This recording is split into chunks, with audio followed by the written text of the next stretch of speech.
Monsieur le député. La présidente. Bonjour, Monsieur Biron. Merci d'être présent avec nous aujourd'hui.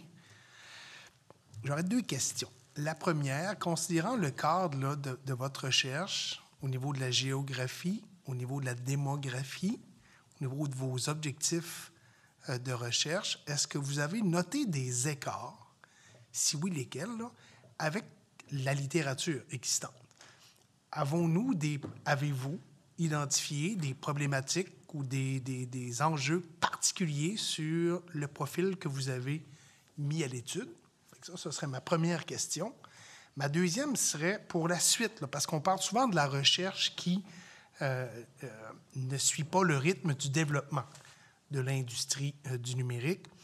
En termes de recherche, au Québec principalement, sur quelle cible devrions-nous tabler rapidement pour la suite des choses, en fonction des enjeux qu'on soulève à l'intérieur de cette commission?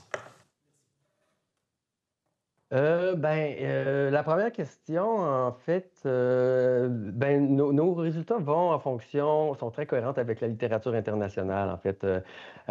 C'est sûr que nous, quand j'ai commencé à travailler puis à faire des analyses là-dessus, les indicateurs sont encore en développement. Donc, on est encore en processus d'amélioration continue.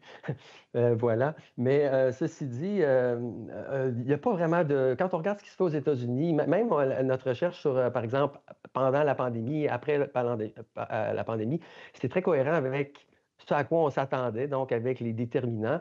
Et il y a des études internationales qui notent exactement le même phénomène.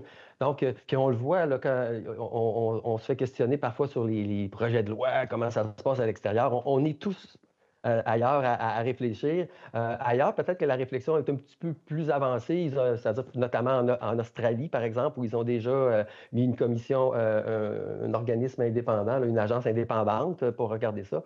Puis, quand je parle d'indépendant, pourquoi indépendant? Je ne veux pas trop m'éloigner de la question. Là, pourquoi indépendant? C'est parce qu'en fait, on sait que quand c'est l'industrie ou les opérateurs qui s'autorégulent, ben c'est pas exactement la même chose. On le voit dans d'autres problématiques. Donc, c'est pour ça que nous, on considère que l'indépendance, considérant aussi l'enjeu, là, puis que ça touche tout le monde, puis que c'est un enjeu de société, ce serait important là, en tout cas, que les élus prennent en compte cet aspect-là dans le futur. Donc, la première question, c'est ça.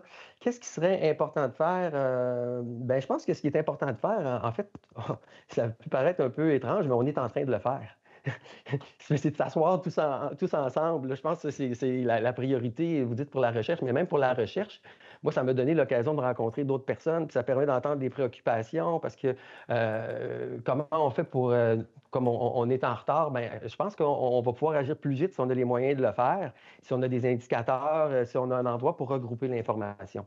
Donc, moi, je dirais la première chose à faire, c'est vraiment de mobiliser et d'avoir un lieu de concertation pour pouvoir travailler plus rapidement. Ça faciliterait beaucoup les choses, puis probablement que ça accélérerait aussi les actions.